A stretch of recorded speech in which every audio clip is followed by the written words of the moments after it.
దక్షిణామూర్తిని కానీ మీరు ధ్యానం చెయ్యగలిగితే మీకు ఏది అభ్యున్నతిని కల్పిస్తుందో అవన్నీ మీకు ఈశ్వరుడు ఇచ్చేస్తాడు.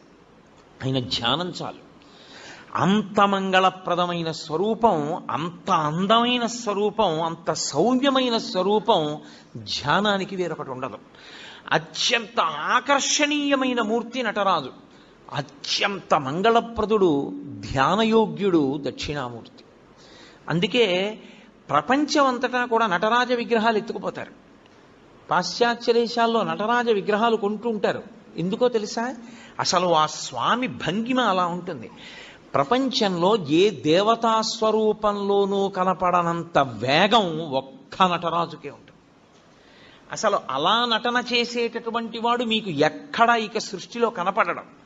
అంత వేగం ఉంటుంది నటరాజులో. అందుకు వాళ్ళు ఆ మూర్తులు ఎత్తుకుపోతూ ఉంటారు. ఎందుకంటే దొంగతనం చేసి కొంటూ ఉంటారు. అసలు ఆ రూపం ఎలా వచ్చిందని వాళ్ళు అధ్యయనం చేస్తారు. ఇప్పుడు నాకు చాలా పెద్ద జుత్తు పెంచుకున్నాను అనుకోండి, ఇలాగా నేను ఇలా అన్నాను అనుకోండి, నా జుత్తు అంతా ఇటు ఎగురుతుంది. నేను అంతే వేగంగా ఇలా అన్నాను అనుకోండి, ఆ జుత్తు ఇటు ఎగురుతుంది.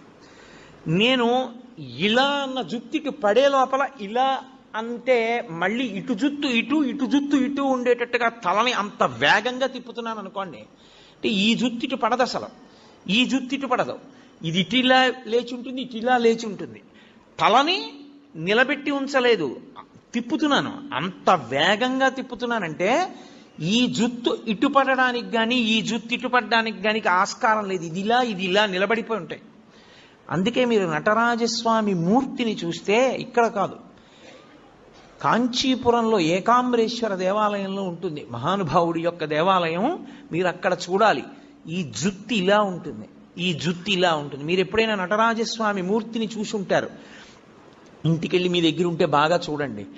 జుత్తు ఇలా ఉండదు, ఉండి కిరీటం పెట్టుకోడు, ఇది ఇటు ఇది ఇటు ఎగురుతూ ఉంటుంది. అంటే నటరాజులో ఉన్నటువంటి వేగం, ఆ వేగం ఎక్కడిది అన్నదాన్ని ప్రయత్నం చేశారు. అసలు ఈ సృష్టిలో కదలికలలో ఉన్నటువంటి వేగాన్ని నటరాజులో చూపించారు. అందుకే శివస్వరూపాల్లో అద్భుత స్వరూపం నటరాజు. అత్యంత ధ్యానయోగ్యము దక్షిణామూర్తి. చిన్న పిల్లలు ఇంట్లో ఉంటే చిన్న పిల్లల దగ్గర నుంచి రేపో మాపో వెళ్ళిపోతాడనుకున్నంత పెద్ద వయస్సున్నవాడి వరకు దక్షిణామూర్తి స్వరూపము ధ్యానయోగ్యమే. మిగిలిన ఏ రూపాలు, ఏ దేవతా స్వరూపాలు మీకు అలా ధ్యానయోగ్యములు కావు. అన్ని వేళలా మీరు ఒకే రూపాన్ని, బ్రహ్మచారి, గృహస్థు, వానప్రస్థు, సన్యాసి, నలుగురు ఒకే రూపాన్ని ఆరాధన చేయడం కుదరదు. నేను మీకు ఒక ఉదాహరణ చెప్పాలంటే, కృష్ణ పరమాత్మని నేను ధ్యానం చేశాననుకోండి, నేను గృహస్థుని కనుక ఆవు దూడ పక్కన ఉన్నటువంటి త్రిభంగి అయిన కృష్ణుండే నేను ధ్యానం చేయాలి. ఆవు దూడ లేని కృష్ణుణ్ణి సన్యాసి ఉపాసన చేయాలి. మారిపోతుంది. అందరూ ఒకలా చేయడానికి వీల్లేదు. అదే త్రిభంగి స్వరూపం అయిన దక్షిణామూర్తి స్వరూపం. చిన్నపిల్లలు దక్షిణామూర్తిని ఎంత ధ్యానం చేస్తారో అంత జ్ఞాపక శక్తి, అంత గొప్పగా స్ఫురణ శక్తి పెరుగుతాయి. ఐశ్వర్యం కావాలనుకున్నవాడు దక్షిణామూర్తిని రోజు ధ్యానం చేస్తే అంత ఐశ్వర్యం. ఆరోగ్యం కావాలనుకున్న వాడికి ఆరోగ్యం, జ్ఞానం కలగాలనుకున్న వాడికి జ్ఞానం. నేను మీకు యథార్థం చెప్పాలంటే, మీకు ప్రతిరోజు ఒక్క 2 నిమిషాలు దక్షిణామూర్తిని ధ్యానం చేయడం అలవాటైతే మోక్షము కరతలామలకము. అంత్యమునందు పరమేశ్వరుడే మీకు జ్ఞాపకం వచ్చి మోక్షానికి ఎడతాడు. అంత గొప్ప స్వరూపం దక్షిణామూర్తి స్వరూపం. అది శైవాగమంలో మీరు దక్షిణ దిక్కుకి వెళ్ళగానే దక్షిణాన్ని చూస్తూ కనపడాలయన. కనపడగానే మీరు అభిముఖంగా ఉండకూడదు. మీరు ఇటు పక్కకెడితే తూర్పు ముఖం చేస్తారు. తూర్పు ముఖం చేసి మీరు ఆయన పాదాల వంక చూసి నమస్కారం చెయ్యాలి. ఇక్కడ మీరు చాలా అదృష్టవంతులు. ఇక్కడ ఉన్నటువంటి శివాలయంలో ఆగమానికి సరిపోయేటట్టుగా అద్భుతమైనటువంటి దక్షిణామూర్తి స్వరూపం ఆ శివాలయానికి ప్రదక్షిణం చేసేటప్పుడే దక్షిణంలో ఉంది. చాలా శివాలయాలు ఇవాళ రేపో కడుతున్నటువంటి శివాలయాలలో అసలు ఆ వైభవం లేదు. అంత గొప్ప స్వరూపం దక్షిణామూర్తి స్వరూపం. ఈ దక్షిణ దిక్కుకి చూసేటటువంటి మూర్తి దక్షిణామూర్తిగా మనని చూడమని చెప్తారు. అన్నీ మీకు ఇస్తాడు. కానీ శివలింగం యొక్క దక్షిణానికి చూసేటటువంటి ముఖానికి అఘోరమని పేరు. అది అగ్నిహోత్రానికి అంతటికి అధిష్టానమై ఉంటుంది. ఉండి ఈ సమస్త ప్రపంచాన్ని లయం చేసేది అదే. అందరు జీవుల్ని పడగొట్టి తనలో కలుపుకునేటటువంటి తత్వమున్నటువంటి పరమేశ్వర స్వరూపం దక్షిణాన్ని చూసేటటువంటి అఘోర స్వరూపం. అందుకే శివాలయానికి ప్రదక్షిణం చేస్తే నియమం వేరు. మీరు ఏదో ఇలా తిరగడానికి వీల్లేదు శివాలయంలో. ఇప్పుడు మీరు ఇక్కడున్న శివాలయంలోకే వెళ్ళారనుకోండి, మీకు బాగా అర్థమయ్యేట్టు నేను చెప్పాలంటే, మీరు లోపలికి వెళ్ళి చూడగానే చేతులు జోడించి ఓం తత్పురుషముఖాయ నమః అనాలి. ఒకవేళ భక్తులకి ముఖాలు తెలియవేమోనని బోర్డు పెడతారు. అందుకే అసలు శివాలయంలో బోర్డు ఉండాలి. లేకపోతే మీకు ముఖాల పేర్లు ఎలా గుర్తుంటాయి? గుర్తుండవు. గుర్తుండాలి. ఉండని వాడికి సౌలభ్యం కోసం బోర్డు పెడతారు. బోర్డు పెడితే ఓం తత్పురుషముఖాయ నమః అని నమస్కారం చేసి మెల్లగా దక్షిణానికి వెళ్ళాలి. మళ్ళీ అభిముఖంగా పై చూసి ఓం అఘోరముఖాయ నమః అనాలి. ఎవడు అలా అంటూ ప్రదక్షిణం చేస్తుంటాడో వాడు మళ్ళీ పుట్టవలసిన అవసరం లేని రీతిలో జ్ఞానం ఇచ్చి కలుపుకుంటాడు. అందుకని దక్షిణామూర్తి ఉంటారు దక్షిణానికి. లేకపోతే ఆయన లోకాన్నంతటిని లయం చేసి మళ్ళీ పునర్జన్మలిచ్చే స్వరూపమై ఉంటాడు. అందుకే అగ్నికి అధిష్టానమై ఉంటాడు. మీరు దక్షిణాన్ని దాటి పశ్చిమానికి వచ్చారనుకోండి, శివాలయంలో ఆగమం ప్రకారం ఏమిటంటే పశ్చిమ దిక్కున సుబ్రహ్మణ్యేశ్వరుడు ఉండాలి. ఉండి పశ్చిమానికి వెడితే మళ్ళీ మీరు గుడికి ఎదురుగుండా నిలబడాలి. ఆ గుడి యొక్క గోడకి ఎదురుగుండా నిలబడి ఓం సద్యోజాతముఖాయ నమః అనాలి. సద్యోజాతము అనబడేటటువంటి ముఖం పశ్చిమ దిక్కుని చూస్తూ ఉంటుంది. ఆ పశ్చిమ దిక్కుని చూసేటటువంటి సద్యోజాత ముఖము పృథివికి అధిష్టానమై ఉంటుంది. అది సృష్టికంతటికీ కారణం అదే. ఆ ముఖంలోంచే ఈశ్వరుడు మళ్ళీ పునః సృష్టి చేస్తుంటాడు. అందుకే లోకంలో మాట అంటారు, శివాలయానికి ప్రదక్షిణం చేస్తే తీరని కోరికుందా అంటారు. కారణం ఏమిటో తెలుసా? బిడ్డలు పుట్టాలన్న కోరిక దగ్గర నుంచి సమస్త కోర్కెలు శివాలయంలోనే తీరుతాయి. కాబట్టి ఇప్పుడు పశ్చిమాన్ని చూసేటటువంటి ముఖం సద్యోజాత ముఖం. అటు తిరిగి అంటే పశ్చిమానికి వెళ్ళినప్పుడు తూర్పుకి తిరగాలి. తూర్పుకి తిరిగి ఓం సద్యోజాత ముఖాయ నమః అనాలి. సద్యోజాత ముఖమే అత్యంత శక్తివంతమైనటువంటి ముఖం. ఇప్పుడు సద్యోజాతాన్ని దాటి మళ్ళీ వెనక్కి వెళ్ళడం ప్రదక్షిణ విధి పక్కన పెట్టండి. మీరు అది దాటితే ఉత్తర దిక్కుకు వస్తారు. ఉత్తర దిక్కుకు వచ్చినప్పుడు మళ్ళీ శివాలయం గోడకి ఎదురుగుండా నిలబడాలి. నిలబడి ఓం వామదేవాయ నమః అనాలి. వామదేవుడు అంటే ఎవరు అన్నది శివమహాపురాణం చెప్పింది. ఏమ్మా పిల్లని కాసేపు బయటికి తీసుకెళ్ళకూడదా? ఎందుకమ్మా పిల్ల ఎందో ఏదో మాట్లాడుతూ ఉంటుంది, చిన్నపిల్ల దానికి ఏం తెలుసు, కాసేపు బయటికి తీసుకెళ్ళండి. శివమహాపురాణం ఆ ఉత్తర దిక్కున ఉండేటటువంటి శివుడి ముఖాన్ని వామదేవ ముఖము అని పిలిచింది. దాని గురించి మాట్లాడుతూ మంగళాయతనం దేవం యువానమతిమంగళం ధ్యాయేత్ కల్పతరోర్మూలే సుఖాసీనం సహోమయా అంటుంది లింగపురాణం. ఆ ముఖము నీటి మీద అధిష్టానం కాబట్టి అది ఏం చేస్తూ ఉంటుందంటే సమస్త మంగళములను మీకు కృప చేసేటటువంటి ముఖమదే. యథార్థమునకు అదే విష్ణు స్వరూపం, అదే విష్ణువు. అందుకే శివాలయంలోకి వెడితే అందరికీ నమస్కారం అయిపోతుంది. ఓం వామదేవాయ నమః అని అన్నారనుకోండి, లేకపోతే ఓం వామదేవ ముఖాయ నమః అంటే అనారోగ్యం ఉండదు. అందుకే శివాలయంలో ప్రదక్షిణాలు చేయండి అని ఎందుకంటారో తెలుసా? మెల్లగా ప్రదక్షిణం చేసి ఉత్తరానికి వెళ్ళి నమస్కారం చేస్తే సమస్త అనారోగ్యములకు హేతు ఎక్కడుంటుందంటే ఈశ్వరుడు నీటి ద్వారా అనారోగ్యాన్ని ఇస్తాడు.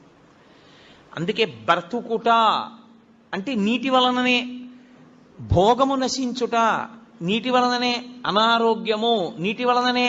సంజీవనం సమస్తస్య జగత సలిలాత్మిక భవ ఇత్యుచ్యతే మూర్తిర్భవస్య పరమాత్మనః అంటుంది లింగపురాణం. నీటి మీద ఆయన అధిష్టానం మీకు. అందుకే ఏదైనా ఊరు వెళ్ళారనుకోండి, నాకు అక్కడ కూర పడలేదండి అన్నావు, నాకు ఆ నీళ్లు పడలేదండి అంటాడు. అనారోగ్యమునకు కారణము నీరే, మనిషి పడిపోవడానికి కారణము నీరే. నీరు అంత శక్తివంతం. నీటి మీద అధిష్టానమై ఆయన ఉత్తరాన్ని చూస్తూ ఉంటాడు. ఆ ముఖానికి ప్రతిరోజు మీరు గోడవంక చూసి ఓం వామదేవ ముఖాయ నమః అన్నారనుకోండి, ఆయన మీకు ఏకకాలమునందు మూడిటిని కృప చేస్తాడు. ఒకటి, మీకు ఏదుందో దాన్ని ఉంచుతాడు, అది పాడైపోకుండా కాపాడతాడు. రెండవది, మీకు ఉత్తరోత్తరాభివృద్ధిని ఆయనే కల్పిస్తాడు. ఉత్తరోత్తర మీరు సంతోషంగా ఉండడానికి కావలసిన సమస్త అభివృద్ధి ఆ ముఖంలోంచే వస్తుంది. మూడు, వచ్చినటువంటి భోగస్థానములను మీరు అనుభవించడానికి వీలుగా దేహారోగ్యం ఉంచుతాడు. ఈ మూడు ఇంగ్లీష్లో సస్టినెన్స్ అంటారు, స్థితి ఉంచుట. ఈ పదంలోకి వెళ్ళేటటువంటి సమస్తమైనవి కూడా వామదేవ ముఖంలోకే వెళ్ళిపోతాయి. వామదేవ ముఖంతో ఉన్న మూర్తిని పూర్తిగా చూడాలంటే మీరు పశుపతినాథ్ దేవాలయం ఎదురుగుండా ఉన్న గోడ పైన ఉన్నటువంటి శిఖరం దగ్గర చూడాలి. శివమహాపురాణంలో ఎలా చెప్పారో అలాగే కల్పవృక్షం కింద కూర్చుని ఎడమతొడ మీద పార్వతీదేవిని పెట్టుకుని ఎంత సంతోషంగానో ఎంత నవ్వుతూ ఉంటాడో.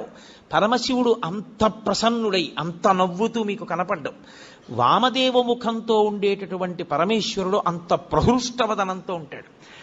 వెళ్ళి ఓం వామదేవ ముఖాయ నమః అంటూ ఉంటే చాలు, ఆయన ఎంతో ప్రీతి చెందుతాడు. తూర్పు ముఖాన్ని అలా ఉంచండి. 5వ ముఖం పైకి ఉందే, దాన్ని ప్రదక్షిణం పూర్తి చేసేటప్పుడు చూడాలి. మీ ప్రదక్షిణం పూర్తయిపోయాక శివాలయంలో లింగాన్ని చూసి బయటికి వచ్చేయకూడదు. ఒకసారి మీరు అక్కడే నిలబడి పైకి చూడాలి. ఇలాగా చూసి ఓం ఈశానముఖాయ నమః అనాలి. దానికి పేరు ఈశానము అని పేరు 5వ తలకాయకి. అది ఆకాశానికి అంతటికి అధిష్టానమై ఉంటుంది. అదే మోక్షకారకం. ఇప్పుడు మీరు కొంచెం జాగ్రత్తగా గమనిస్తే నేను ఇందులో 5 ముఖముల చేత 5 కార్యములను ప్రతిపాదన చేశాను. సృష్టి, స్థితి, లయ, తిరోధాన, అనుగ్రహములు అని. సృష్టి కొత్తగా ఏర్పడుతూ ఉండడం, స్థితి ఉండడం, లయ పడిపోవడం, మళ్ళీ బ్రహ్మాండంలో కలిసిపోతూ ఉండడం. తిరోధానము అన్న మాటకు అర్థం ఏమిటో ఇప్పుడు నేను చెప్తాను చూడండి. తిరస్కరణీ విద్య అని ఒక విద్య, తిరస్కరణీ విద్య ఉందండి ఆయన దగ్గర, చాలా జాగ్రత్తగా ఉండండి అంటారు. తిరస్కరణీ విద్య అంటే ఏమిటో తెలుసా? ఆయన తనకి ఉన్నటువంటి ఉపాసన బలం చేత, తనకి వశమైనటువంటి దేవతల కృప చేత అక్కడ ఉన్న వస్తువు మీకు కనపడకుండా చేస్తాడు. దాన్ని తిరస్కరణీ విద్య అంటారు. అప్పుడు ఏమవుతుందంటే ఆయన ఏ దేవతని పిలిచాడో ఆ దేవత మీకు కనపడకుండా చేస్తుంది ఆ వస్తువుని. చిన్న చిన్న దేవతల్ని పట్టుకుని ఉపాసన చేస్తారు. చేస్తే తిరస్కరణీ విద్య స్వాధీనం అయిపోతుంది. తిరస్కరణి ఎంత గొప్పదో అలాగే అవతల వారిని వశీకరణం చేస్తారు. వాళ్ళు ఎప్పుడూ ఇంకా వాళ్ళకే వశవర్తులైపోతారు. అలా వశీకరణ విద్య, ఇవన్నీ విద్యలు ఉంటాయి. ఇందులో తిరస్కరణీ విద్య అక్కడ ఉన్నది కనపడదు, కనపడకుండా చేస్తాడు. అక్కడది ఉన్నది కనపడకుండా చెయ్యడం తిరస్కరణీ విద్య అయితే, తిరస్కరణి ఎక్కడి నుంచి వచ్చిందో తెలుసా? తిరోధానము. తిరోధానము అంటే ఉన్నది కనపడకుండా లేనిది ఉన్నట్టు కనపడుతుంది. చూసారా, మాంత్రికుడు మాయ చేశాడండి అంటారు. అదే తిరస్కరణీ విద్య. తిరోధానము అంటే ఏది ఉన్నదో అది కనపడకుండా, ఏది లేదో అది ఉన్నట్టు కనపడుతుంది. సత్యము అసత్యముగా, అసత్యము సత్యముగా కనపడేటట్టు చేయగలిగిన ముఖమునకు తత్పురుష ముఖం అని పేరు. అది తిరస్కరణి. ఏది దాస్తోంది అది? అదే మాయా. శంకర భగవత్పాదుల యొక్క ప్రతిపాదన అక్కడుంది. అందుకని పీఠాధిపతులందరూ చంద్రమౌళీశ్వరారాధన చేస్తారు. వాళ్ళందరూ చంద్రమౌళీశ్వరారాధన ఎందుకు చేస్తారంటే వాళ్ళెవ్వరూ మాయకి కట్టబడకుండా జ్ఞానమునందు నిలబడడానికి శంకరాచార్యుల వారు పెట్టిన పద్ధతి. ఇప్పుడు తిరస్కరణి ఉన్నది ఆత్మ ఒక్కటే, పరమేశ్వరుడు ఒక్కడే ఉన్నాడు. ఒక్కడే అయిన పరమేశ్వరుడు కనపడకుండా విశ్వము కనపడుతూ ఉంటుంది. అబ్బో ఎంతమంది ఉన్నారో, ఎన్ని మొక్కలు ఉన్నాయో, ఎన్ని పువ్వులు ఉన్నాయో అంటాడు తప్ప ఉన్న విశ్వనాథుడు కనపడడు. విశ్వనాథుడు కనపడకుండా విశ్వం కనపడేటట్టు చేస్తాడు. అలా కనపడినంత కాలం మాయకి వశుడైపోయాడు గుర్తు. మాయకి వశుడైనంత కాలం మళ్ళీ పుడుతూ ఉంటాడు. మళ్ళీ పుట్టినవాడు మళ్ళీ చస్తూ ఉంటాడు. మళ్ళీ చచ్చినవాడు మళ్ళీ పుడుతూ ఉంటాడు. అంటే సృష్టి స్థితి లయ తిరోధాన, సృష్టి స్థితి లయ తిరోధాన వీటిలో తిరుగుతాడు. 5వది అనుగ్రహం, మోక్షమూర్తి. అది దక్షిణామూర్తి దగ్గర ప్రారంభం అవుతుంది. ఆయన అనుగ్రహించాడా, అసలు ఉన్న వస్తువు కనపడే అసత్యమైన వస్తువు కనపడకుండా